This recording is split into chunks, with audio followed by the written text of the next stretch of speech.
নমস্কার বন্ধুরা, আমি ডক্টর দীপঙ্কর ভট্টাচার্য। ইউটিউবে আমার চিকিৎসা বিধান চ্যানেলে আপনাদের স্বাগত। আজ আমি যে রোগটা নিয়ে আলোচনা করছি সেটা হচ্ছে সায়াটিকা। সায়াটিক নার্ভের ব্যথা সাধারণত মেরুদণ্ডের পেছন থেকে দু পায়ের দিকে ব্যথাটি নামে। অনেক সময় এটা রোগীকে পঙ্গু করে দিতে পারে। এই জন্য রোগটি বেশ গুরুত্বপূর্ণ। আমি বর্তমান যে ভিডিওগুলো করছি সেগুলো অনেকটা সংক্ষিপ্ত, সুতরাং সব কথা বলা হয়তো সম্ভব হচ্ছে না।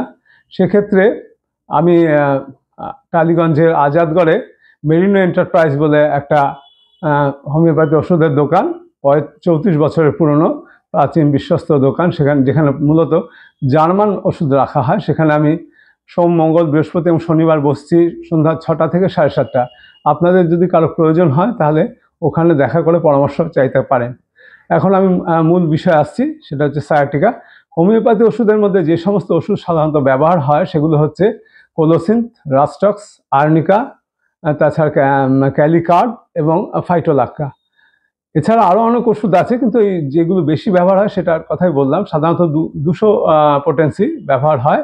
সেটা দিনে 3 থেকে 4 বার 3-4টে গুলি বা 2 ফোঁটা করে অল্প জলে মিশিয়ে ব্যবহার করা যেতে পারে। সাধারণত রাইট সাইডের সায়াটিকা হলে রাস্টক্স এবং লেফট সাইডের সায়াটিকা কোলোসিন খুব উপযোগী। আয়ুর্বেদ ওষুধগুলোর মধ্যে সাধারণত দেখা যায় যে কর্পূর তেল এবং রসুন তেল মালিশ করলে বেশ ভালো উপকার পাওয়া যায়। এছাড়া দেখা যায় যে জ্যোতিষমতি একটি গাছ আছে, সেটি ব্যবহার করলে খুব ভালো উপকার পাওয়া যায়। আসন ব্যায়াম, প্রাণায়াম, মুদ্রা, আকুপ্রেশারের ক্ষেত্রে দেখা যায় যে ভ্রমণ প্রাণায়াম এবং সহজ প্রাণায়াম সবসময় উপযোগী। আসনের ক্ষেত্রে কয়েকটি আসন বেশ উপযোগী। একটি হচ্ছে ত্রিকোণাসন, দ্বিতীয় আসনটি হচ্ছে পদহস্তাসন, পশ্চিমোত্তানাসন, সর্বাঙ্গাসন, মৎস্যাসন এবং হলাসন।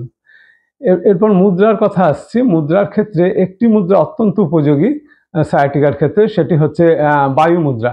আমি এমনি জাস্ট দেখাবার জন্য বলছি, এইটা হচ্ছে বায়ু মুদ্রা, কিন্তু এরকমভাবে রাখলে হবে না। থায়ের ওপর রেস্ট করবে, এইরকমভাবে থায়ের ওপর রেস্ট করবে। 5 মিনিট থেকে 15 মিনিট করা যেতে পারে। পায়ের নিচে একটা আসন থাকবে এবং আস্তে আস্তে সময়টা বাড়াতে হবে। এবং খুব ভরা পেটে করা যাবে না।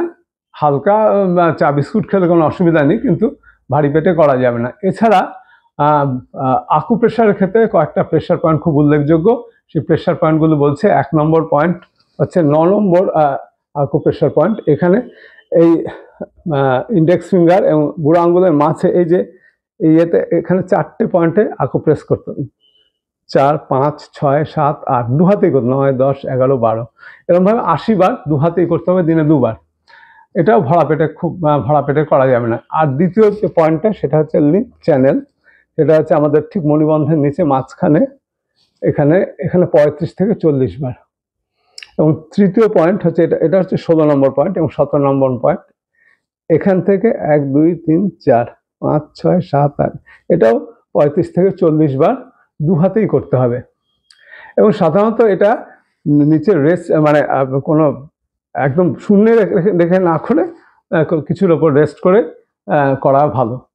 আমি সায়াটিক চিকিৎসা সম্বন্ধে কিছু বললাম। যদি আপনাদের ভালো লাগে আপনাদের সুচিন্তিত মতামত দেবেন। নমস্কার।